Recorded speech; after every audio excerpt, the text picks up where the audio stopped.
पृथ्वीराज चौहान और संयोगिता के विवाह की कहानी भारतीय इतिहास कथा और लोक कथाओं में बहुत प्रसिद्ध है।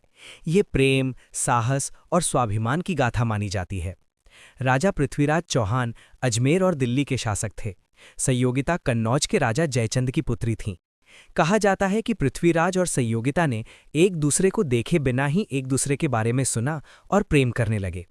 ये बात जयचंद को स्वीकार नहीं थी, क्योंकि उनके और पृथ्वीराज के संबंध अच्छे नहीं थे।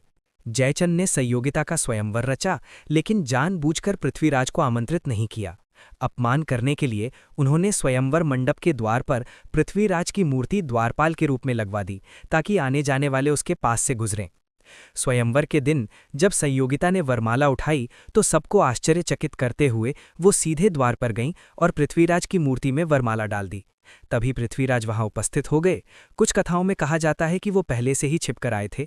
संयोगिता उनके घोड़े पर बैठ गईं और दोनों कन्नौज से भागकर अजमेर चले गए, जहां उन्होंने विवाह कर लिया। ये कथा राजपूती आन बान शान, प्रेम और नारी के स्वाभिमान का प्रतीक मानी जाती है। हालांकि इतिहासकार बताते हैं कि इस कहानी का वर्णन मुख्यतः चंदबरदाई की पृथ्वीराज रासों में मिलता है, इसलिए इसमें इतिहास और लोक कथा का मिश्रण माना जाता है।